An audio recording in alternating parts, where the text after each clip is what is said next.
There is a specific number that separates people who stay stuck for a decade and people who don't. It's not a degree, it's not luck, it's not even the industry you work in. It's $120,000. And the skill that gets you there is one almost nobody teaches you on purpose. Here's the strange part. You've probably used this skill by accident at some point in your life, gotten a small win from it, and then never thought about it again. Most people brush past the exact thing that could double their income because it doesn't look like a skill. It looks like a personality trait. That mistake is expensive, and it's about to get explained. Start with the ceiling. Most careers plateau somewhere between $45,000 and $60,000. According to Bureau of Labor Statistics wage data, median individual income in the United States sits well under $60,000 a year, and it stays there for most workers across their entire career, adjusted slightly for inflation, but rarely for real growth. You get hired, you get a small raise, you get another small raise. The raises average under 3% a year, which barely keeps pace with inflation. That's not stagnation by accident. That's the structure of most jobs. Salaries are built around what a role is worth to a company, not what a person is capable of. And most roles are worth exactly what they have always been worth. The ceiling isn't cruelty, it's math. A fixed job, doing fixed tasks, inside a fixed pay band, produces a fixed outcome. If nothing about the relationship between you and the money changes, the number doesn't change either. So people try to break the ceiling the obvious ways. The first attempt is usually more education, a certificate, a master's degree, a new credential. This feels productive because it's measurable and visible, but research on wage outcomes consistently shows that additional credentials produce diminishing returns, unless they're tied to a specific, high-demand technical skill. A general degree doesn't renegotiate your value. It just adds a line to a resume that already wasn't the bottleneck. The second attempt is job hopping.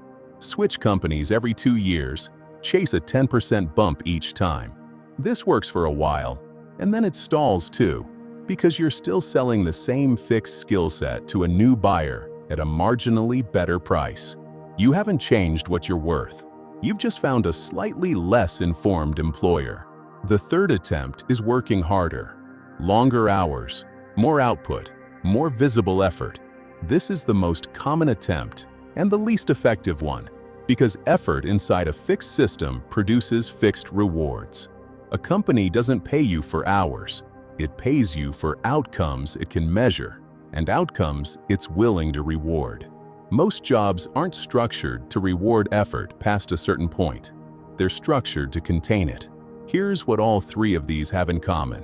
Credentials, job hopping, and extra effort all try to increase your value from the inside of a system someone else built. None of them touch the actual mechanism that determines pay in almost every industry that exists. That mechanism isn't technical skill. It isn't tenure. It's the ability to influence a decision in your favor, in real time, in a conversation, when something is actually on the line. That ability has a name, and once you understand how it works, you'll notice something uncomfortable. It's not that this skill is hard to learn. It's that almost nobody around you was ever taught it on purpose. The skill is persuasion, not manipulation, not charisma, not the loud, confident voice people picture. It's the specific, learnable ability to communicate value clearly enough that another person moves toward a decision. Research published through Harvard Business Review has found this single competency correlates more strongly with lifetime earnings than almost any other measurable professional skill. Not intelligence, not credentials, the ability to persuade.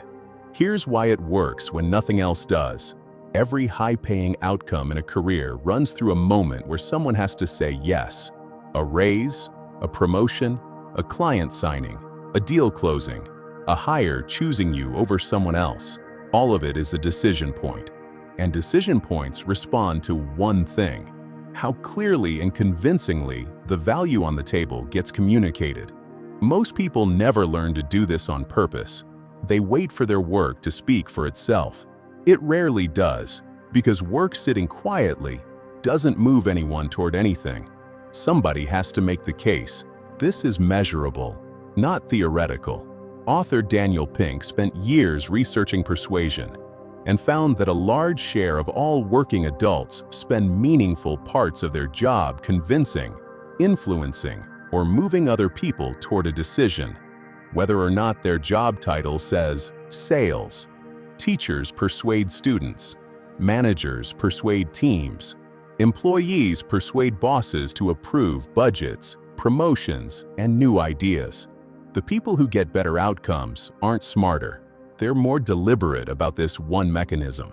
And the compounding is what makes it worth $120,000 instead of a few $1,000s. A better raise conversation doesn't just add money once, it resets your baseline permanently, and every future raise calculates off that new number. A better client pitch doesn't just win one deal, it builds a reputation that brings the next 10 deals to you instead of the other way around. This is why two people can start with identical resumes and diverge completely within 5 years. One of them learned to make the case for their own value on purpose. The other waited to be noticed. The good news is, this skill responds to practice the same way any other skill does. It's built through repetition, through reviewing what worked and what didn't, through getting comfortable with rejection instead of avoiding it. A well-known statistic from sales research shows the overwhelming majority of people give up after just a few rejections, while the small percentage who keep going past that point are the ones who eventually convert. Not because they're tougher, because they understand rejection means almost nothing about their value. It usually means timing, delivery, or a case that wasn't made clearly yet. This is the part most people miss completely. The $120,000 isn't a reward for working harder inside the system. It's what happens when you stop waiting for the system to notice you and start making the case for your own value, on purpose, every time it matters. The ceiling everyone hits isn't actually a ceiling. It's just the highest number you can reach without ever having to ask for more. So go back to the moment this started. A fixed job, a fixed pay band, a slow crawl of 3% raises that never catches up to what you're actually capable of. That was never the real limit. The real limit was never having learned the one conversation that moves money. Here's the sentence to remember. Income doesn't rise because you deserve more. It rises because you learn to make that case clearly enough that someone else agrees. So ask yourself honestly, the next time a raise, a client, or a decision is on the table, are you going to wait for your work to speak for itself? Or are you finally going to say the thing that moves the number? If this made you think differently about how income actually works, subscribe. There's more like this every week.